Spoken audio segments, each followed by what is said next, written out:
नामाचार्य श्री हरिदास ठाकुर की जय। प्रेम से कहो श्री कृष्ण चैतन्य प्रभु नित्यानंद श्री अद्वैत गदाधर शिवासादि गौर भक्तवृंद की जय। श्री श्री राधा कृष्ण गोप गोपीनाथ श्याम कुंज राधा कुंज गिरि गोवर्धन की जय। श्री वृंदावन धाम की जय। श्री मायापुर नवदीप धाम की जय। श्री जगन्नाथपुरी धाम की जय। श्री जगन्नाथ बलदेव सुभद्रा की जय। गंगा माई की जय। जमुना माई की जय। श्रीमती भक्ति देवी की जय। श्रीमती तुलसी महारानी की जय। ग्रंथराज श्रीमद् भागवतम की जय। श्री श्री सीताराम लक्ष्मण हनुमान जी की जय। श्री श्री राधा रास बिहारी जी की जय। श्री श्री गौर निताई की जय। श्री श्री राधा गिरधारी जी की जय। श्री श्री राधा गोपीनाथ जी की जय। श्री श्री राधा श्याम सुंदर की जय। गौर प्रेमानंदी। All glories to the assembled devotee. All glories to the assembled devotee. All glories to the assembled devotee. जय श्री कृष्ण। नमस्ते सारस्वती देवी गौरवाणी प्रचारिणे निर्विशेष शून्यवादी पाश्चात्यदेशतारिणे। जय श्री कृष्ण चैतन्य प्रभु नित्यानंद श्री अद्वैत गदाधर शिवासादि गौर भक्तवृंद। हरे कृष्णा कृष्णा कृष्णा हरे हरे, हरे राम राम राम हरे हरे। ओम नमो भगवते वासुदेवाय।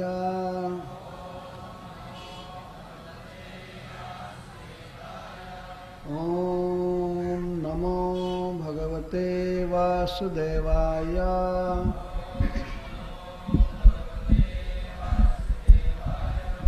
ओम नमो भगवते वासुदेवाय।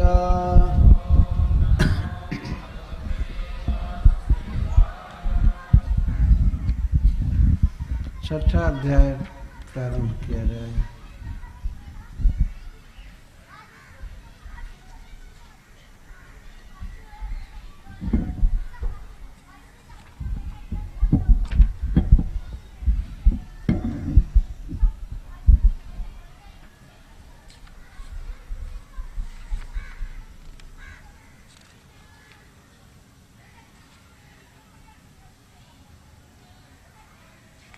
में कठिन पड़ रही है।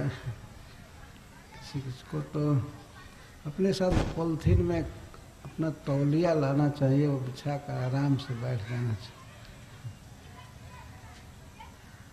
जो व्यवहारिक होगा। श्री शुक उवाच एवं स्तुतः सुरगणैः भगवान् हरिरीश्वरः तेषामाविर्भूद्राजन् सहस्रार्को दयद्युतिः विरिञ्चो भगवान् दृष्ट्वा तेनैव महसा सर्वे देवा प्रतिहते क्षणः नापश्यन् खन्दिशः क्षोणीम् आत्मानं च कुतो विभुम् विरिञ्चो भगवान् दृष्ट्वा सह सर्वेण तां तनुम् स्वच्छां मरकतश्यामां पद्मगर्भारुणेक्षणां तप्तहेमावदातेन लसत्कौशेयवाससा प्रसन्नचारु सर्वांगीं सुमुखीं सुन्दराभ्रुवां महामणिकिरीटेन केयूराभ्यां च भूषितां कर्णाभरणनिर्भात कपोलश्रीमुखाम्बुजां काञ्चीकलापबलया हारनूपुरशोभितां कौस्तुभाभरणां लक्ष्मीं बिभ्रतिं वनमालिनीं। अब एक बार ही आवृत्ति हो जा रही है, हम पूरी आवृत्ति कराएंगे जितनी कथा कहनी है, दूसरी आवृत्ति नहीं होगी। सब लोग बोलिए अपना अपना समाज करके इस साथ में। कौस्तुभाभरणां लक्ष्मीं बिभ्रतिं वनमालिनीं सुदर्शनादिभिः स्वाश्रयेन् मूर्तिमद्भिरुपासितां तुष्टावदेव प्रवरः ससर्वः पुरुषं परां सर्वामरगणैः साकं सर्वांगैरवनिं गतैः। श्री ब्रह्मोवाच भगवान जब प्रकट हुए हैं तब यह स्तुति ब्रह्मा जी कर रहे हैं देवताओं के साथ। अजात जन्म स्थिति संयमाय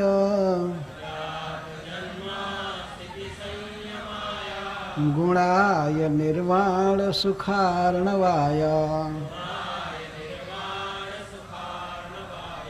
अणोरणिम्ने परिगण्य धाम्ने महानुभावाय नमो नमस्ते। रूपं तवैतत् पुरुषर्षभेज्यम् श्रेयोऽर्थिभिर्वैदिकतान्त्रिकेण योगेन धातः सहनस्त्रिलोकान् पश्याममुस्मिन्नुह विश्वमूर्तौ त्वय्यग्रयासीत् त्वयि मध्ययासीत् त्वय्यन्तयासीदिदमात्मतन्त्रे त्वमादिरन्तो जगतोऽस्य मध्यम् परस्य मृतस्नेव परः परस्मात् घटस्य मृत्स्नेव परः परस्मात् तुम माययात्मा श्रयया स्वयेदं निर्माय विश्वं तदनु प्रविष्टः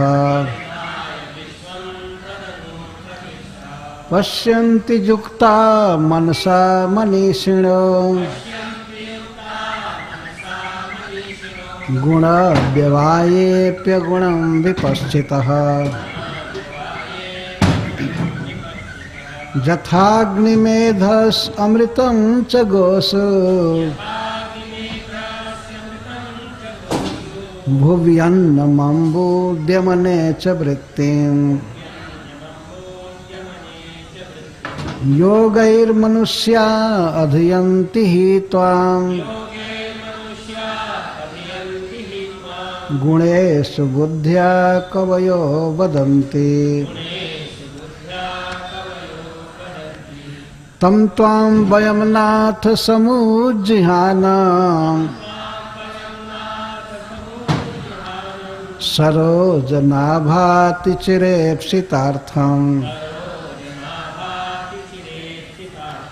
दृष्ट्वा गता निर्वृतिमद्य सर्वे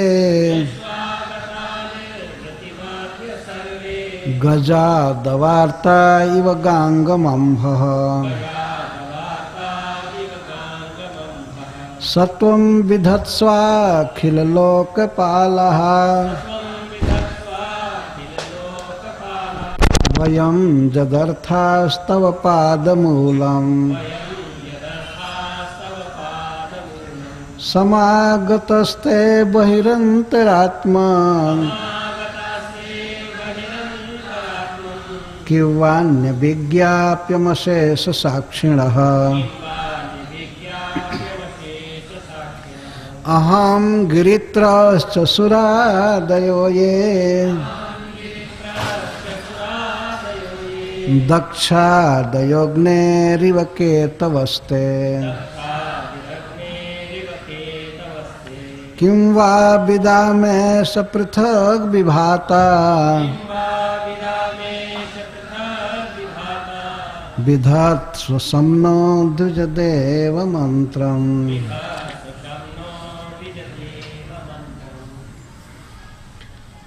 श्री शुक उवाच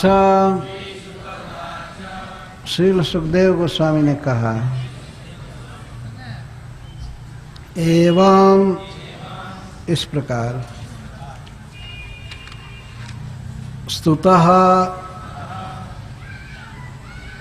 गुण गाए गए सुरगण ही देवताओं के समूहों द्वारा भगवान सदैश्वर्यपूर्ण हरि भक्तों का दुख दूर करने वाले ईश्वर सर्वशक्तिमान तेषां उनके बीच में आविहि प्रकट अभूत हुए राजन हे महाराज परीक्षित सहस्रार्कोदयद्युति ही सहस्रों सूर्यों के उदय होने पर जैसी द्युति होती है हो सकती है ऐसी द्युति जिनमें है वे भगवान। तो इसके पूर्व अध्याय में श्री ब्रह्मा जी समस्त देवताओं के साथ भगवान की स्तुति किए।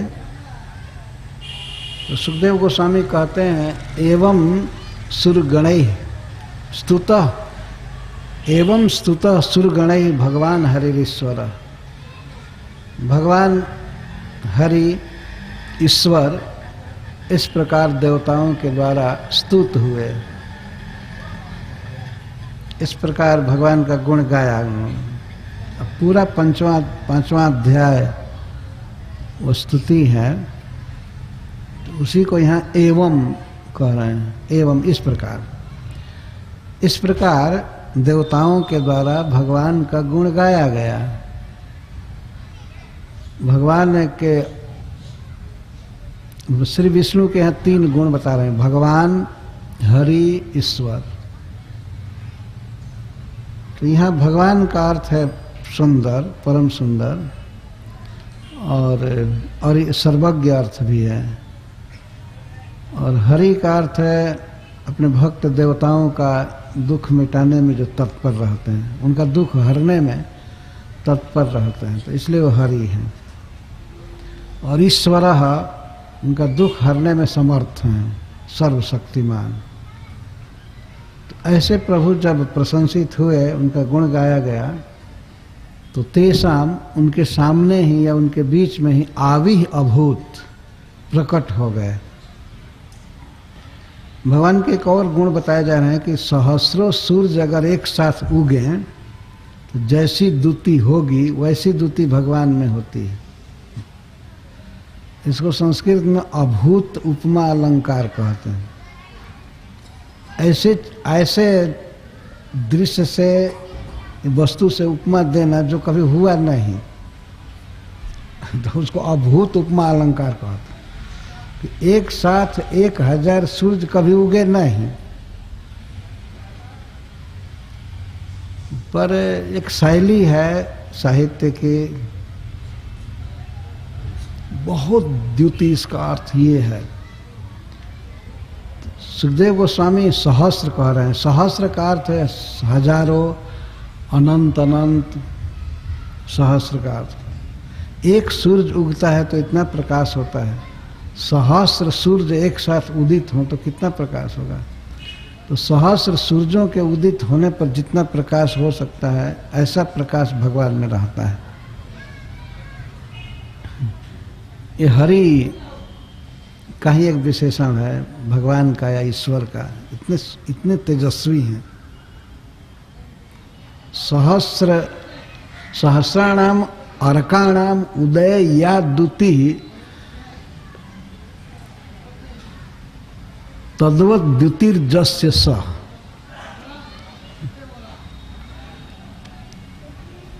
हम भक्तों को भगवान के इन गुणों पर विचार करना चाहिए। वास्तव में भी कभी हुआ नहीं, लेकिन उपमा दी जा रही है। अद्भुत प्रकाश है भगवान में। तो हुआ क्या कि जब देवताओं के सामने भगवान प्रकट हुए, तो तेनैव महसा तेजसा सर्वे देवा, भगवान के उस तेज से सारे देवता प्रतिहते क्षणा, प्रतिहतानि इक्षणानि चक्षुंसी जैसाम ते, उनके नेत्र प्रतिहत हो गए, चौंधिया गए। इसका अर्थ ये चकचका गए, एकाएक प्रकाश हुआ भगवान का। ईशोपनिषद में एक श्लोक में कहा गया है कि हे प्रभु, आप अपना तेज हटा लीजिए जिससे हम आपका ठीक से दर्शन कर सकें। भगवान में इतना प्रकाश है कि उसके चलते लोग उनको देख नहीं पाते हैं। और उनका बिल्कुल बहिरंग प्रकाश है, उनके नख की ज्योति, तो कुछ लोग तो उसी में चौंधियाए हुए हैं, उसी को अपना सब कुछ मानते हैं।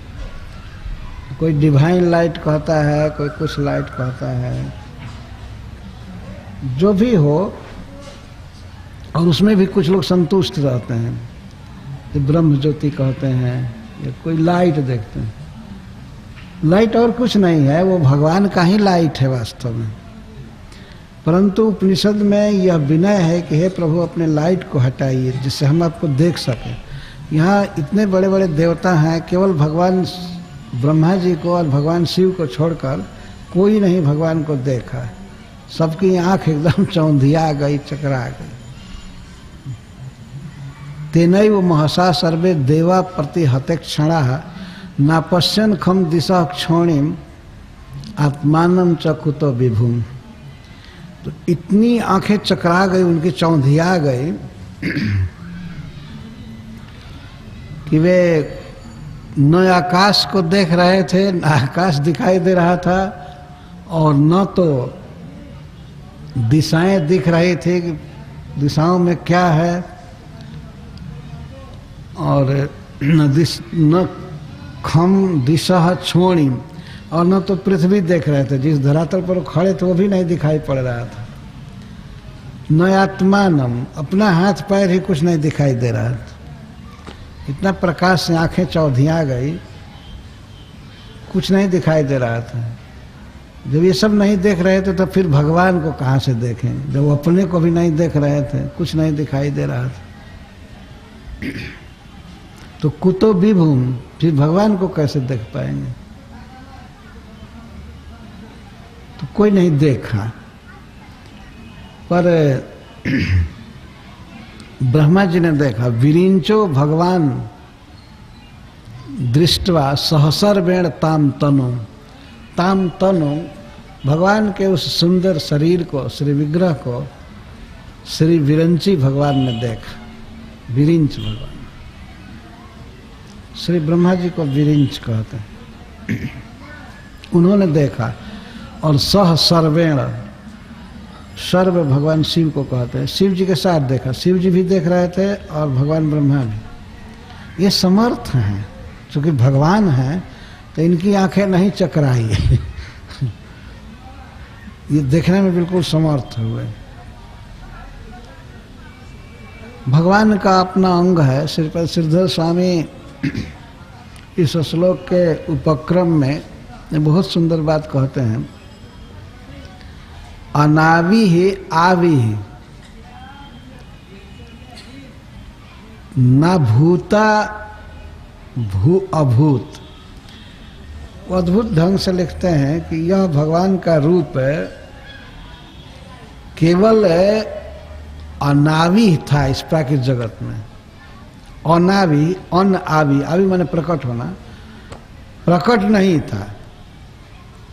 तो जो प्रकट नहीं था वो प्रकट हुआ। तो प्रकट नहीं था का अर्थ यह नहीं है कि भगवान ने तुरंत कोई नया रूप बनाया।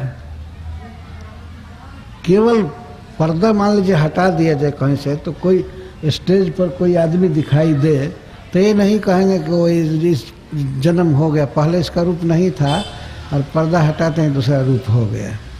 भगवान का शरीर नित्य है और विभु है। इसी बात को श्रील सुखदेव गोस्वामी यहाँ कहना चाहते हैं ब्रह्मा जी के शब्दों में। श्री ब्रह्मा जी ने यही कहा है, भगवान का शरीर स्वरूप नित्य है और विभु है। विभु का अर्थ है अपरिच्छिन्न, वो सर्वव्यापक है और सब कुछ उनके भीतर है। यह है विभु का अर्थ। तो श्रीपद श्रीधर स्वामी जी कहते हैं कि भगवान ने अनावि को आवि किया, आवि किया। और ऐसी बात नहीं थी कि ना भूता भूत अभूत, न अभूता, कि भगवान का वह श्री विग्रह पहले नहीं था उसको उन्होंने प्रकट किया, ऐसी बात नहीं है। जो नित्य है, बहुत महत्वपूर्ण उपक्रम लिखते हैं श्रीधर स्वामी।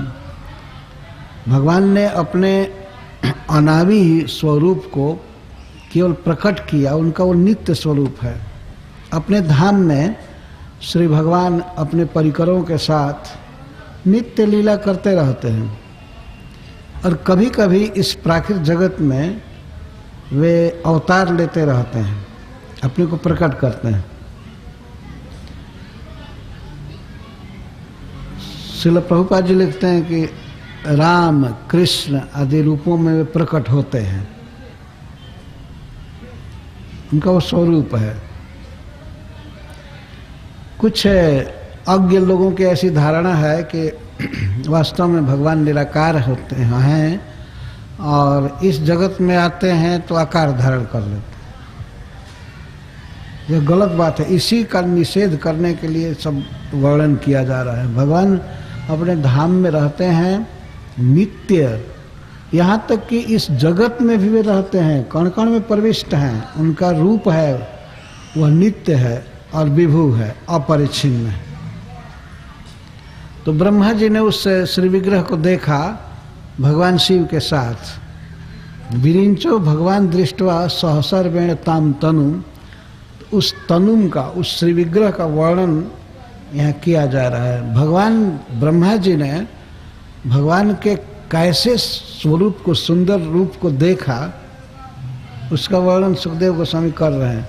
ब्रह्मा जी की आँखों से वे देख रहे हैं, ब्रह्मा जी देख रहे हैं भगवान पर, और भगवान शिव देख रहे हैं, और सब देवता तो वो बेचारे कुछ देख नहीं रहे थे, चौंधिया गए थे।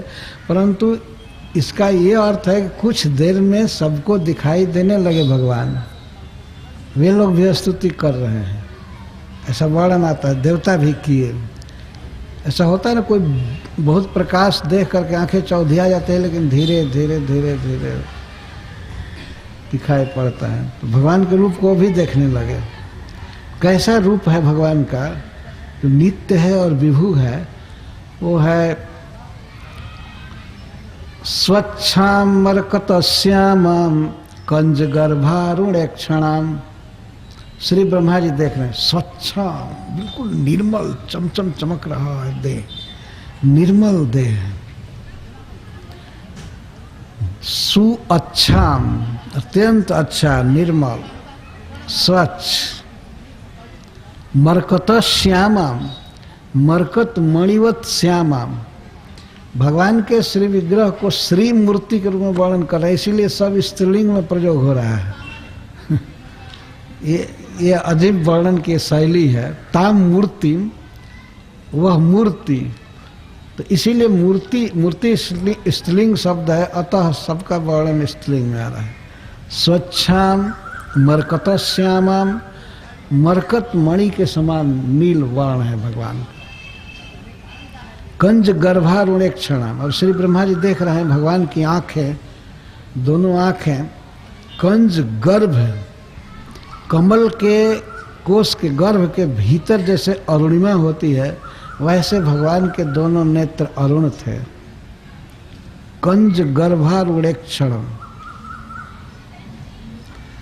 श्री ब्रह्मा जी इस तरह से दर्शन कर रहे हैं भगवान शिव के साथ।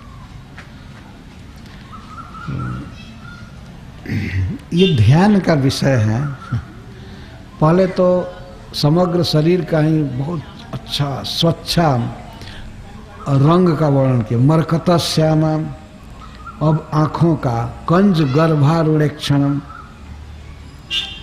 कंज कमल, गर्भ कोश, कमल कोश में लालिमा रहती है, ऐसे हल्का थोड़ा थोड़ा अरुण वर्ण का, ये भगवान का नेत्र।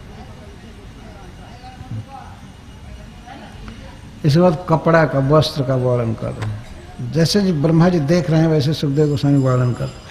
तप्त हेमावदाते न लसत कौशेय वाससा, तप्त स्वर्ण की तरह जिसकी आभा है, अर्थात जो पीत वर्ण का है, पीतांबर, पीत, लसत कौशेय वाससा, लसत कौशेय वासा, वह वासह, वासह माने वस्त्र, लसत बहुत सुंदर लग रहा है।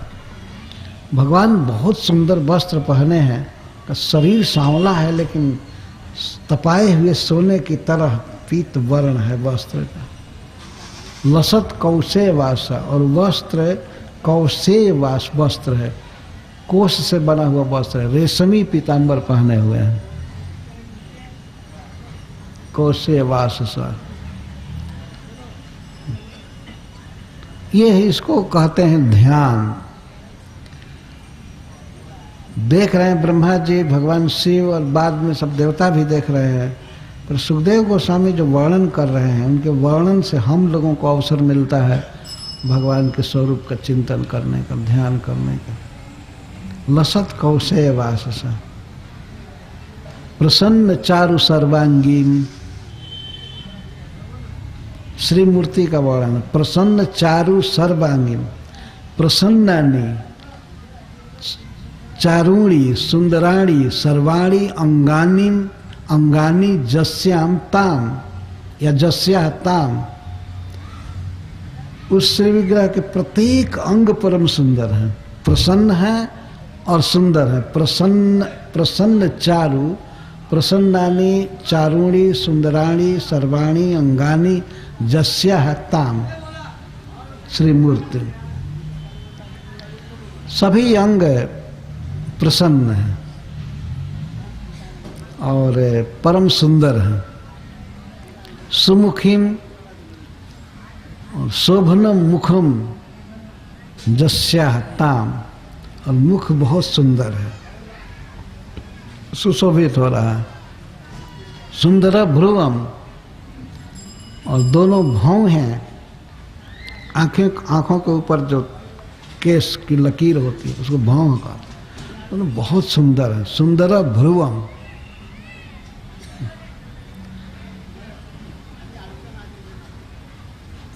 महामणि किरीटेन केयूराभ्याम च भूषिताम। महामणि किरीटेन, महांतो मणयः जस्मिन तेन किरीटेन, किरीट मुकुट, मुकुट में महामणियां लगी हुई हैं और सब अप्राकृत हैं, चिन्मय। जैसे महामणि किरीटेन, किरीट मुकुट महामणियों से युक्त है। ध्यान रखना चाहिए केवल महामणि का अर्थ केवल प्राकृत मणि नहीं है। भगवान जो आभूषण पहनते हैं, मुकुट धारण करते हैं, तो वह अप्राकृत है। महामणि किरीटेन और केयूराभ्याम च भूषितम, और केयूर लगाए। केयूर यहाँ जो बांधा जाता है अलंकार, उसको केयूर कहते हैं। दोनों बाहों में केयूर, इन सबसे भूषिताम, भगवान की वह श्री मूर्ति भूषित है, बहुत सुंदर लग रही है। कर्णाभरण निर्भात कपोल श्री मुखाम्बुजाम, और कर्णाभरण, कर्ण आभरण, कानों के जो गहने हैं, कुंडल जिसको कहते हैं, ये कुंडल हिलते रहते हैं और परम दिव्य कुंडल हैं, तो वे चमक रहे हैं। उनकी चमक भगवान के दोनों गालों पर पड़ रही है। कर्णाभरण निर्भात कपोल, कर्णाभरणाभ्याम कुंडलाभ्याम निर्भात, कुंडल चमक रहे हैं और उन दोनों कुंडलों के कारण भगवान के दोनों गाल चमक रहे हैं। निर्भात, हाथ का अर्थ उज्ज्वलीकृत। ऐसे सुंदर गाल की शोभा जिस मुखाम्बुज में है, जिसका मुखाम्बुज ऐसा है, ऐसी मूर्ति वहाँ है। तो कुंडल की आभा गालों पर और गाल के कारण श्री मुख अम्बुज, मुख कमल और सुंदर लग रहा है। भगवान इस तरह से हमेशा प्रसन्न रहते हैं और परम सुंदर हैं, दिव्य अप्राकृत हैं, वे सच्चिदानंद घन। कुंडल आदि भी सब चिन्मय हैं, सब दिव्य हैं। तो भगवान कृष्ण के विषय में उद्धव जी कहते हैं कि भूषण भूषणांगम, कृष्ण जब गहना पहनते हैं तो गहने ही सुंदर लगते हैं, उन पर धारण होने के कारण गहनों की शोभा बढ़ाते हैं। पर कभी कभी गहने भी भगवान की सुंदरता में और चार चांद लगाते हैं। यहाँ पर कुंडल जो जगमग कर रहे हैं, इससे भगवान की गाल, दोनों गाल चमक रहे हैं, झलमल कर रहे हैं, वो तो दर्पण की तरह है। और ऐसे गालों से श्री है मुखाम्बुज पर, मुख कमल पर। इस तरह भगवान सुंदर लग रहे हैं। कांची कलाप बलया हार नूपुर शोभिताम, कांची कटी मेखला, कमर में भगवान के धोती के ऊपर, पीताम्बर के ऊपर एक चौड़ा बेल्ट सोने का बांधे हुए है और उसमें किंकड़ियाँ हैं, छोटी छोटी घंटियाँ हैं, इसलिए कांची कलाप कहते हैं। कलाप का अर्थ गहना भी होता है, आभूषण, लेकिन कलाप का अर्थ समूह भी होता है। तो अनेक घंटियाँ हैं, जब भगवान चलते हैं तो झनझन झनझन बजती हैं, तो कांची कलाप कहते हैं। कांची वास्तव में एक ही है, परंतु उसमें घंटियाँ बहुत लगी हैं, इसलिए उसको कांची कलाप कहते हैं। या कांची मेखला रूपी आभूषण पहने हैं, कांची कलाप बलय, और बलय कहते हैं कंकड़ को, जो हाथों के बाजू में बाजूबंद, चारों भुजाओं में भगवान बांधे हुए हैं। इस तरह से इसको समझना चाहिए। बाहों में केयूराभ्याम च भूषिता, दो ही बाह में भगवान केयूर बांधे हैं, और बलय तो चारों भुजाओं में लगाए हैं।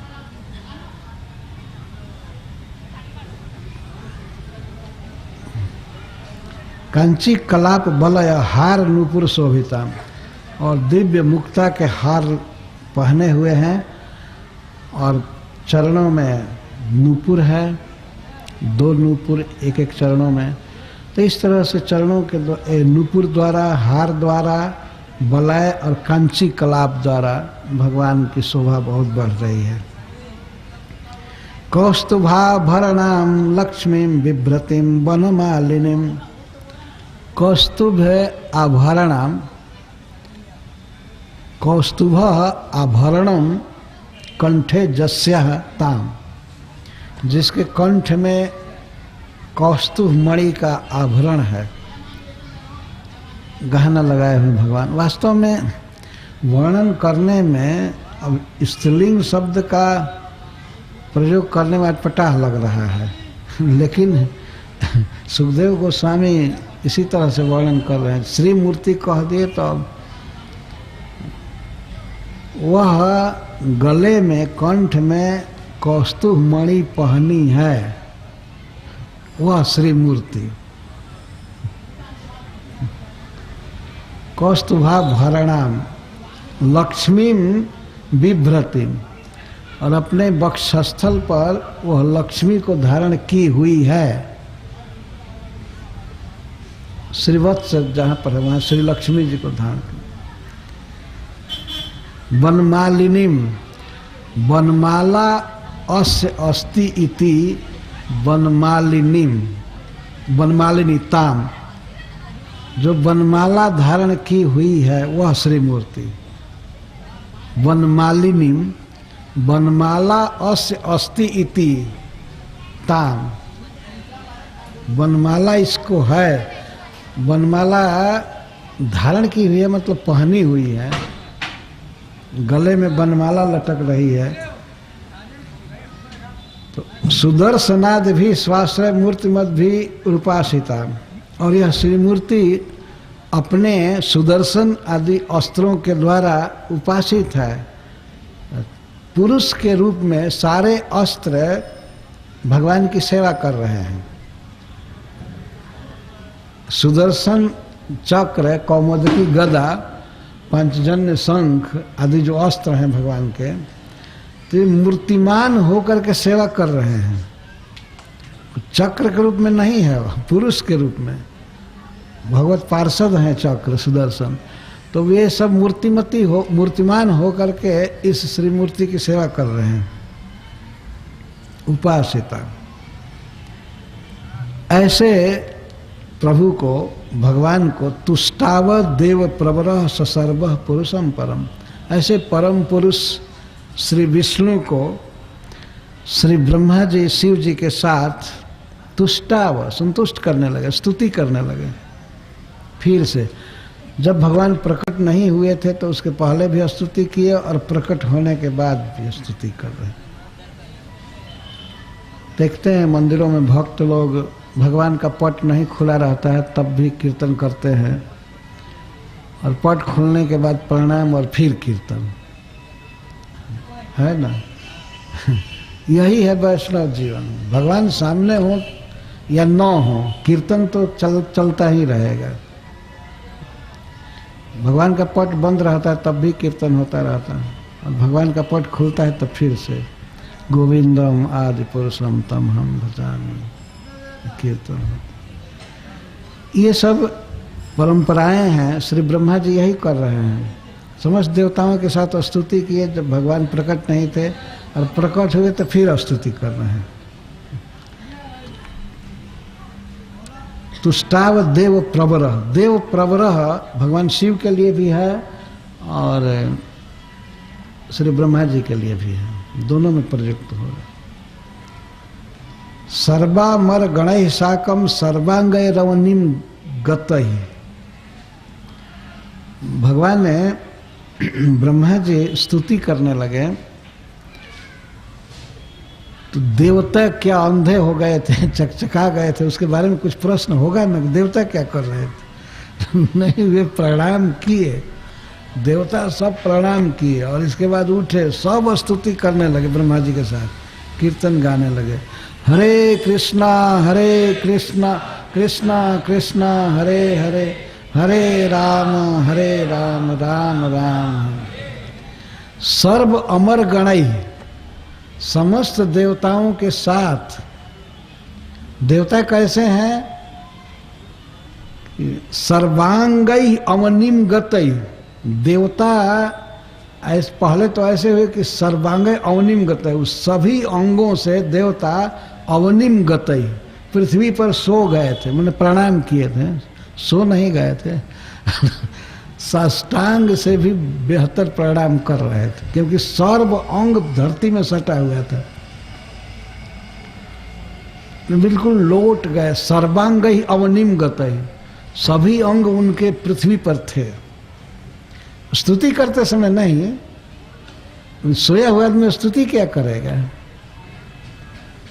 लेकिन उसके पहले इस तरह से नम्र भाव से सब प्रणाम किए थे और इसके बाद स्तुति करने लगे। अथवा हो सकता है कि देवता लोग प्रणाम गिरे गिरे ही बोल रहे होंगे, जो भी हो सर्वांग रवनिम गतई।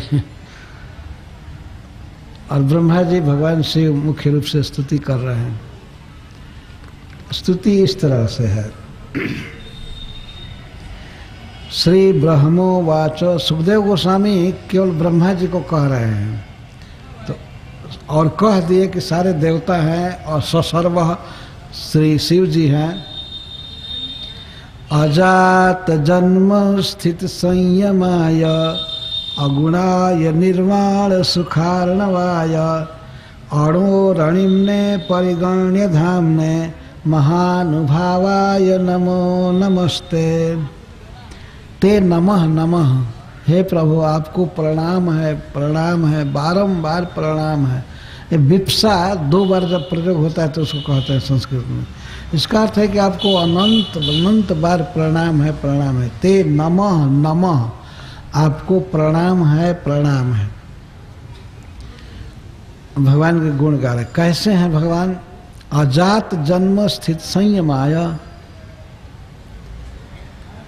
जिनका जन्म, स्थिति और संयम, जन्म ही नहीं लिया। यह अद्भुत शब्द का प्रयोग कर रहे। अजात जन्म स्थित संयमाय।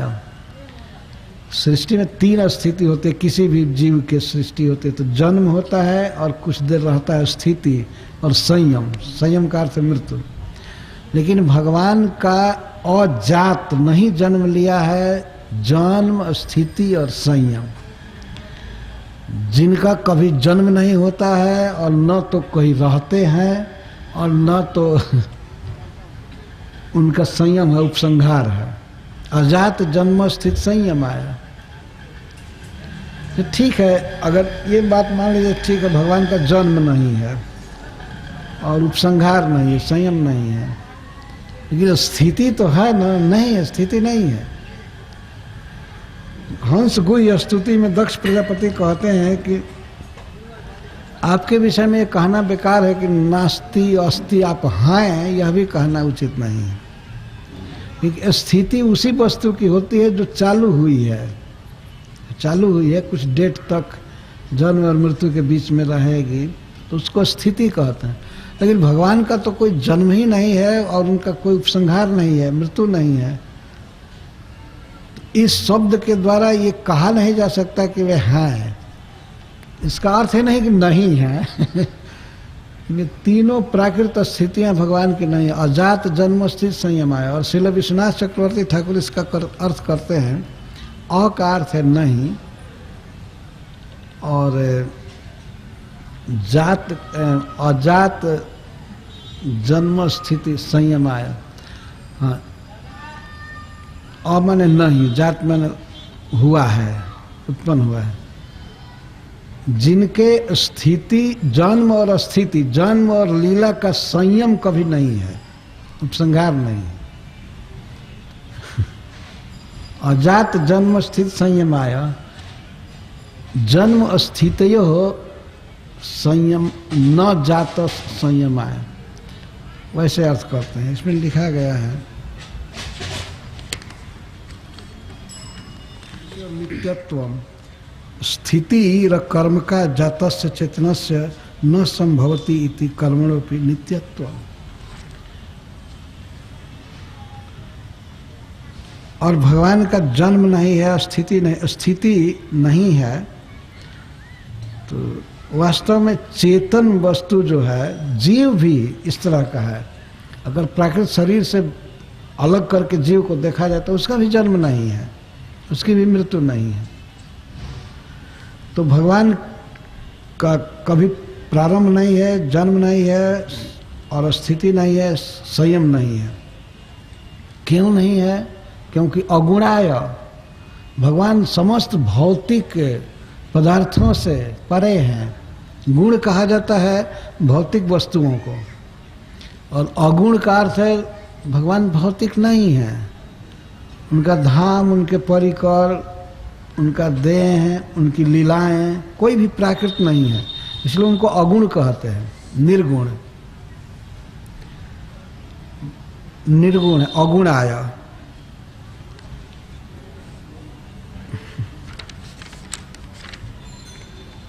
निर्वाण सुखारणवाय,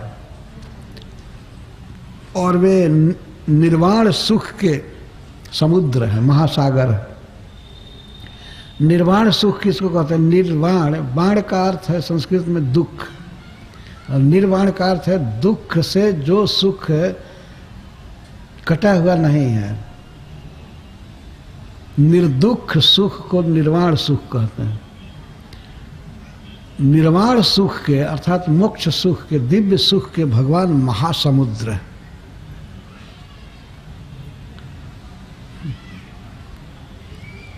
सुख के महासमुद्र, निर्वाण सुख। निर्वाण है सुखारणवाय, अरण माने समुद्र। ऐसे सुख के भगवान समुद्र हैं जिसमें कोई दुख का लेश भी नहीं है। इस संसार में कोई सुख है अगर मनुष्य के माइंड के अनुसार, मन के अनुसार धारणा है कि सुख है, तो वह सुख भी दुख से निर्भिन्न है, कटा हुआ है। बल्कि ज्यादा दुख है, सुख बहुत कम है। वो तो सुख है ही नहीं, केवल मानसिक भावना में मान लेता है व्यक्ति, मन की तरंग है, कुछ मान लेता है कि सुख है, सुख है, लेकिन वो सुख नहीं है। पर अगर सुख थोड़े देर के लिए है भी तो अनेक दुखों से ग्रस्त सुख है, उसको निर्वाण सुख नहीं कह सकते। दुख शून्य दिव्य सुख के समुद्र हैं भगवान। ऐसे प्रभु को हम नमस्कार कर रहे हैं। अणु रणिम ने, और जो अणु से भी अणु हैं, छोटे से भी छोटे हैं, अर्थात दुर्गेय हैं, उनके बारे में जान पाना बहुत कठिन है। और परिगण्य धाम ने, और भगवान के धाम, धाम का यहाँ है अर्थ स्वरूप, शरीर। भगवान का धाम अपरिगण्य है, अपरिच्छिन्न है, देश और काल द्वारा या वस्तु द्वारा अपरिच्छिन्न है। परिच्छिन्न का क्या अर्थ होता है? परिच्छिन्न का अर्थ होता है जो चारों तरफ से सीमित हो। जैसे पुस्तक है तो इसको नापा जा सकता है कि इतना इंच चौड़ा है, लंबा है, इसको कहा जाए परिच्छिन्न है। हम लोगों का देह परिच्छिन्न है। इस संसार में जो कुछ भी है सब परिच्छिन्न है, लेकिन भगवान का जो देह है वो परिच्छिन्न नहीं है, वह अनंत है, विभु है। उनके भीतर सारा जगत अटा हुआ है, उनके एक रोमकूप में सब कुछ अटा हुआ है। और वे अब जिन वस्तुओं से उनको मापा जाएगा कि भाई भगवान इतने दूर में है, ये है, वो है, लेकिन ये सारी वस्तुएं ही उनके भीतर है। और वे उन वस्तुओं में सब जगह ओतप्रोत हैं, समाये हुए हैं। अनुप्रविष्ट हैं।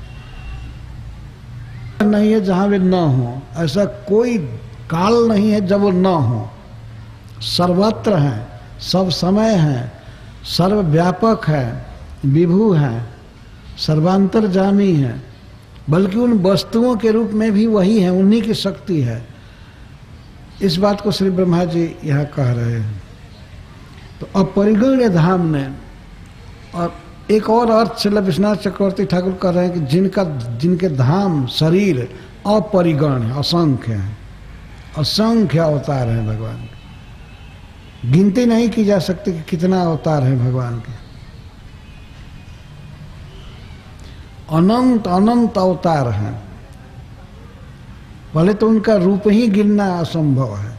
अपरिगण्य धाम ने महानुभाव आया, जिनका अनुभव, जिनका प्रभाव, जिनका ऐश्वर्य महा है, महान है, ऐसे प्रभु को हम बारंबार प्रणाम कर रहे हैं।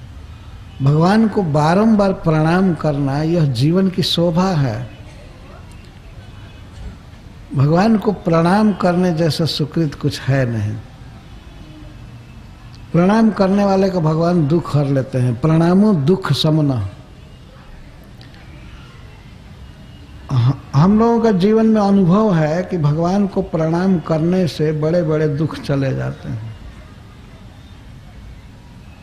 इसीलिए किसी व्यक्ति को निराश नहीं होना चाहिए। किसी रोग से या किसी और कारण से दुख है, दुख स्वाभाविक है संसार में, परंतु भगवान को प्रणाम करने से वो दुख चला जाता है। प्रणामो दुख समना। भगवान को प्रणाम करने से दुख का शमन होता है। प्रणाम की विशेषता है। विश्व के जो सबसे बड़े देवता हैं वे अन्य समस्त देवताओं के साथ भगवान ब्रह्मा जी, भगवान शिव, भगवान श्री हरि को बारंबार प्रणाम कर रहे हैं। महानुभावाय नमो नमस्ते। हे महान ऐश्वर्यशाली, आपको बारंबार प्रणाम है। प्राकृत कुछ भी विशेषता भगवान में नहीं है, अप्राकृत अनंत गुण है। श्रीपाद रामानुजाचार्य बारंबार इस बात पर जोर देते हुए कहते हैं कि समस्त कल्याण गुण गणों के अर्णव हैं भगवान। जितने शुभ गुण हैं सब भगवान में हैं। कभी कभी लोग पूछा करते हैं, तर्क करते हैं कि इस संसार में जो कुछ भी है सब भगवान से आया है, तो ये और चोरी करना क्या का बुरे जो गुण हैं ये सब भगवान से आए हैं। नहीं, ये सब भगवान से नहीं। भगवान की अनंत शक्ति।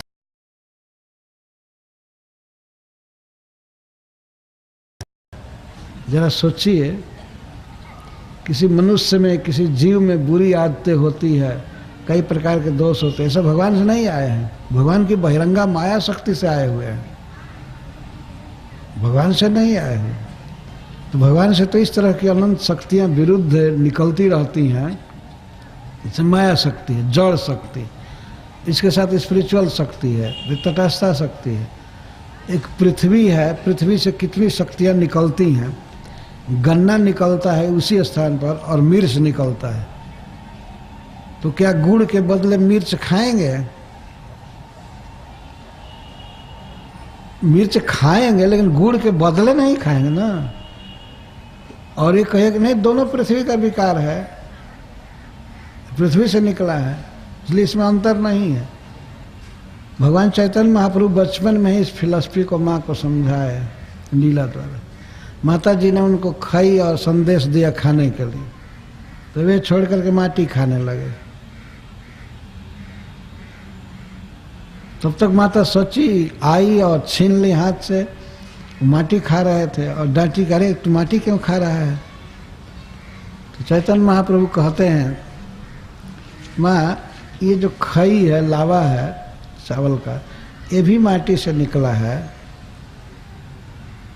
संदेश भी माटी से निकला है। तो यह माटी से यह माटी की भेद विचार, ये भी माटी है वो भी माटी है, तो इसको ना खाकर डायरेक्ट ही माटी खाएं तो क्या भेद, क्या बात है? तब माता सची डांटती है, अरे मूर्ख, तुमको कौन ये सब दर्शन सिखा दिया? माटी माटी में भेद है कि नहीं? देखो पक्का घड़ा भी माटी है और कच्चा घड़ा भी माटी है। तो पक्के घड़े में पानी रखने पर वो रहता है, और उसी को जमीन पर रखोगे तो रहेगा, वो तो पानी सूख जाएगा। कच्चा घड़ा में पानी रखा जाएगा तो घड़ा भी भीला जाएगा, वो बिखर जाएगा, विदीर्ण हो जाएगा। तो अंतर हुआ कि नहीं? माटी माटी में अंतर है ना, तो अंतर है ना। तो चैतन्य महाप्रभु कहते हैं तू शुरू में ही क्यों नहीं हमको बताया? अरे और कौन बूढ़े हो गए हो कि अब बहुत समय बीत गया है। लेकिन भगवान इस बात को बता रहे हैं, संकेत कर रहे हैं कि बचपन में ही यह फिलॉसफी बतानी चाहिए बच्चों को कि भगवान के ऐसे अनंत गुण हैं और उनकी अनंत शक्तियां हैं। शक्तियों का परिणाम इस जगत में होता है। नहीं कि किसी की बुराई देखकर कहे सब कृष्ण से आ रहा है, सब कृष्ण से आ रहा है। ये गलत है बोलना। सब कुछ कृष्ण से नहीं आ रहा है। समस्त है गुण विवर्जित, श्रीपद रामानुजाचार्य कहते हैं, और समस्त कल्याण गुणात्मक भगवान का शरीर है। सारे शुभ गुण हैं उनमें। और है गुण, है मतलब घृणित, जिसको छोड़ना चाहिए, ये सब नहीं है उनमें। तो अगुणाय का ये अर्थ है कि प्राकृत विशेषताएं उनमें नहीं है, लेकिन समस्त अप्राकृत गुणों से भगवान विभूषित है और मोक्ष सुख के महासागर। अब इसके बाद श्री ब्रह्मा जी कहते हैं रूपम तवै तत्पुरुषर्षभेज्यम श्रेयोर्थिभिर्वैदिक तांत्रिकेण योगेन धातः सह न स्त्रीलोकान पश्याम मुस्मिन्नुह विश्वमूर्तौ। हे धातः, हे इस जगत की सृष्टि करने वाले, हे प्रभु, तव एतत् रूपम, आपका यह रूप जो हम लोगों के आंखों के सामने प्रकट हुआ है, हे पुरुषर्षभ, हे पुरुषोत्तम, हे समस्त पुरुषों में श्रेष्ठ। पुरुषेषु श्रेष्ठ ये अर्थ नहीं है पुरुषाणाम श्रेष्ठ। भगवान सभी पुरुषों में श्रेष्ठ है ऐसी बात नहीं है। तो पुरुषों में ही वे एक माने जाएंगे। भगवान ये सब पुरुष नहीं हैं जो देवता हैं या मनुष्य हैं। पुरुषोत्तम का अर्थ है पुरुषाणाम उत्तम, पुरुषोत्तम, जो समस्त पुरुषों से उत्तम है। भगवान गीता में स्वयं ही कहते हैं 15वें अध्याय में